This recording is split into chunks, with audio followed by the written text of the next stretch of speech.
This is the Bloodborne Story told by an idiot. Let's get this underway. Newsflash, this is your spoiler warning. How you've gone this far without hearing or seeing any videos on Bloodborne or playing the game yourself, seriously, it's a masterpiece, is quite impressive, I'm not gonna lie. So let's begin. Bloodborne begins with a tomato sauce. It's actually blood, but we don't really know. In a land called Tomato. It's actually pronounced Tomeru, but I digress. Tomato discovered this marinara sauce, which is actually really fascinating, but then discovered that it was not tomato sauce at all. It was actually fruit punch. And this is where our story begins. Tomato decided that they were going to continue to poke something with a stick and see what goes wrong, because no one ever learns from history, I guess. We're going to continue to ignore the fact that these people very clearly have no idea what the encyclopedia is, so they just keep calling it the blood. Well, we don't know exactly what happened down there. We knew it involved a lot of blood, aka a metric crap load. There's not really much else to say. There's a lot of blood. They decide to turn into monsters because the marinara sauce was just so delicious. But let's continue on the story because I can't only talk about marinara and tomato for so long. It was discovered in a central place called Yarnum, which is actually not really that funny because I can't come up with a meaning. I'm an orange root. Give me a break. It's been a long day. Let's continue. In Yarnum, they discovered the tomato sauce, which they decided to declare it the old blood. The marinara sauce was actually very dangerous. It actually turned the people of Tomato into monsters. How shocking.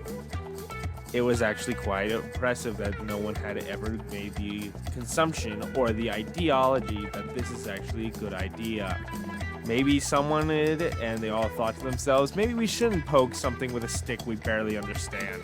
But then a guy named Lawrence, who was the very powerful guy out of school, the most popular kid, decided he was going to piss off his boss, aka mentor, aka teacher, aka this guy, an idiotic moron named called Willem. And also, I did not just look that name up because I completely forgot his name, because he's such a relevant character, and we all need to understand this guy and what makes him tick. But hey, let's continue on this ideology of I am making any relevant sense. Willem and Lawrence fought over the magic blood, and they decided that, maybe they should go their separate ways, like a couple after 20 minutes of dating each other. This is probably not a good idea, Lawrence was not thinking at all. He thought to himself, maybe this would be a great idea. Let's go and found an entire church and poison an entire populace of people who depend on me for the rest of their days. They will rely on me for the rest of their days or until something goes horribly, horribly wrong. But hey, when has that ever happened in history? Except every time ever. Willem kept screaming, hey, don't do that. That's stupid, you idiot. We need eyes, which I'm not sure how these guys actually understood what the difference between eyes and using blood are. I don't know what made what better. I mean, the eyes were kind of disgusting, but I digress. Anyway, Lawrence decided that he was going to go ahead and continue to poke the old blood with a stick. He found the tomato stick that the tomato people used and continued to poke it with a stick. Either way, they're doing something very dangerous and poking with a stick. Have I mentioned yet how important the stick is that they are using to poke said blood with? Anyway, then crap hits the fan and a bunch of people die. And then they discover that, hey, maybe they should make some sort of defense against these people in order to help protect our secrets and us, the populace. But whatever one comes first is more important, aka our secrets. They created the hunters. The hunters were quite amazing. They did their job and they did it well and no one cared. And for a while, things were going pretty well until the moon decided to turn to the color of fruit punch. The fruit punch moon decided to, cause people to turn into monsters because they were very clearly evil. I am literally reading this off of nothing, and I'm currently making this crap as I go. If I told you this, it would be quite impressive. I mean, honestly, it doesn't make any relevant sense, but I digress. Let's continue on the story. Anyway, they decided to fight against all the monsters, and all the monsters were awesome and whatnot. And no, I will not be getting into the DLC. I thought I should make that clear. I will not be getting into the DLC because that's its own separate story, but if you want me to, hit that like and subscribe. Let's continue on. I don't know what else to say. You are awakening in a land with an old man staring at you. This old man hates you for breathing oxygen the wrong way, I guess. I don't know. Because he decides to give you the magic blood. Because why not? Let's continue on with the idea that this is hilarious and that this is probably the best prank ever. How do you commit petricide? I don't know. Let's just continue on. Don't ask too many questions. You wake up in Yarnum with realizing that crap hit the fan a while back and there's nothing else to be saved. So you might as well butcher everything in a 20-mile radius because you got nothing better to do with your life, I guess. After butchering a werewolf, if you're skilled enough, we all know you're not, you will wake up in the hunter's dream where you get your first weapon. Or if you're a speedrunner, you will ignore this because why not? Anyway, then an old man named Gurman was like, hey, I decided that you're going to be my favorite hunter for a while. And then there was a creepy doll who was dead. I don't know why they thought to themselves, let's bring a creepy doll into the dream. Let's continue on with this idea. After a long time of debating on what they should do, they decided to send the hunter out on a hunt.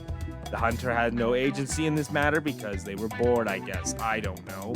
Let's continue on with this idea. And by the way, I'm going to be changing the name of Hunter to John because it makes my life easier. And I don't care what your OFC fanfiction says, his name is now John. Let's continue on. Let's go ahead and continue to understand that John decides that he's going to beat the crap out of every single monster in the planet because he has no agency. Remember that. That's going to be very important later when he has no agency. He decides to beat up a giant monster, which is quite impressive. No one noticed at all. How are all these Yarnamites not noticing this giant hulking beast and none of them decide, hey, let's cross this bridge that probably leads to Cathedral Ward? You filthy cowards. I don't know, but let's continue. Anyway, John decides to beat the crap out of this guy and he succeeds. After beating the crap out of this guy, he decides to go and find an old man to beat because John has no problem beating the old elderly. It is not questioned and do not look further into it. He will only do this once, I swear. John continues to be a pain in the neck and no one likes him. He kills a giant wolf because it's in his way. He decides to kill another wolf because it's in his way. And then he decides to kill a skinless freak of nature, which seriously, what is this thing? I don't know. What is this thing? It's called the blood-starved beast. Well, it's skinned right now. They should call it the skin-starved beast. Okay, I'm not good with names. Give me a break. Anyway, after killing him and power leveling, because that seriously is one of the most overpowered farming methods in the entire world if you are a filthy casual, aka me. I am a casual. Let's get that out of the way. Let's continue on with this trek in the death department, because after defeating an old man, he decides to go ahead and find another old man at Bergenworth, aka Willem. After defeating the ring wraiths and then ultimately continuing on his merry little way, he decides to go ahead and kill Willem because he has a rune, and also because that lady who is the real boss of Bergenworth, believe me, it makes just as much sense as anyone else understands it.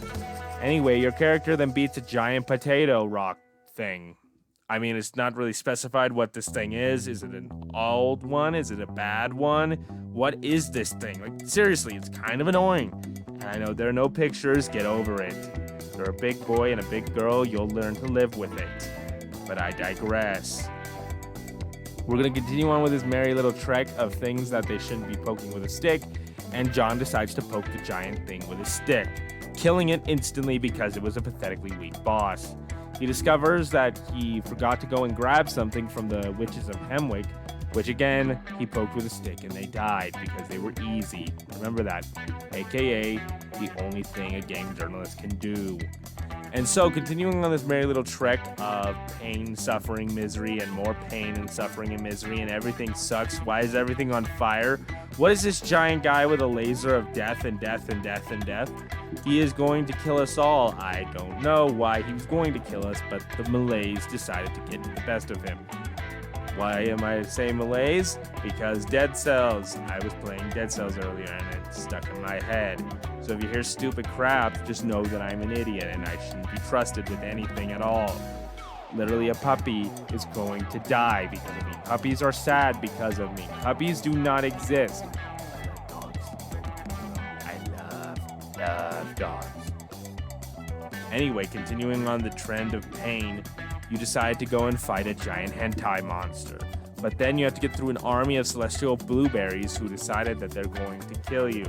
I am making a lot of food analogies because I am hungry. Do not question me. You find the hentai eyeball monster freak of nature and decide to beat it up. Even though the fight was sad enough as it was. What is wrong with you, you horrible monster? It just wanted to, talk to the blueberries. It very clearly did not get what it wanted, and you murdered it, you horrible monster. After fighting a annoying pain in the neck, aka Meat Flash, and I do not want to get into his story because it's not relevant anymore, because he is dead. Let's continue on with this merry little trek, and what is wrong with you people? Why do you continue to hound me even though I am not fighting any pigs? Oh, you want me to fight the pigs. Why do you want me to shove my fist up their butt? I mean, honestly, it's kind of ridiculous. Seriously, FromSoft, you seriously couldn't think of any other ideas that would make sense? Hey, let's shove our hand up a pig's butt. Why not? This should work. Anyway, after fighting the ring wraith's mother, which is literally a ring wraith but bigger, you decide to go back to the hunter's dream. After shooting a baby probably in the head, why not? You decide that you are going to go ahead and find Gurman. The workshop is on fire. Oh crap, everything sucks. Someone get the water.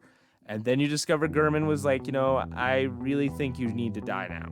You can accept death, or you can fight him and then become him, because that's a fate worse than death, is becoming the elderly. Or you can do what most people do and beat up the elderly and then consume the innards of an infant. And then after you consume the innards of an infant, a giant old one is probably going to piss you off, and you're probably going to die 100 times. Or if you're an actual skilled player with a +10 weapon, you will make this guy the laughingstock of the entire universe.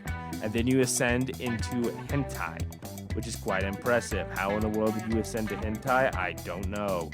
The world will never know exactly what you have become, and the world will never understand you. You horrible monster, I hope you burn in hell for all you deserve. There's nothing wrong in the world. Fight me, and I will one-shot you with a Whirligig Saw +10 with the gems that I farmed from the Winter Lanterns. And on a side note, let's talk about the Winter Lanterns, the abomination of all that is unholy on this planet, and that there is nothing good in the world anymore. What is wrong with you people, you idiots? I told you to not bring the giant Winter Lanterns, aka the giant snow globes. Literally, those guys have snow globes in their eyes, or their eyes are made of snow globe because they're surprisingly weak if you have a +10 weapon, seriously. And I'm going to stop talking about a +10 weapon and tell you what each ending is. You wake up after, accepting defeat. You turn into Gurman because apparently the elderly need to be replaced by you. Or you descend to hentai. There's not really much else to say. Thank you for listening and enjoy your day. And if you didn't care and you somehow still managed to get through this, I applaud you. Because honestly, the enthusiasm I bring to this table is quite impressive. Let's try not to ignore the fact that I honestly have no more power or my soul, and it hurts. It really hurts. Someone put me out of my misery. I deserve to die. And I will fight against everything, but first let me get one more playthrough of Bloodborne in, because then I'll take my good sweet time with the Old Hunters. If you want me to go ahead and try the Old Hunters DLC and continue to be obnoxiously sarcastic about the Old Hunters and not care about it, then go ahead and hit that like and subscribe. Or you can continue to be a pain in the neck and just stare at this screen. I will continue talking until the video ends. For example, did you know that Jikage is probably the best weapon in the entire game because it's literally a buffed weapon that has its own buff? I mean, honestly, it's quite ridiculous.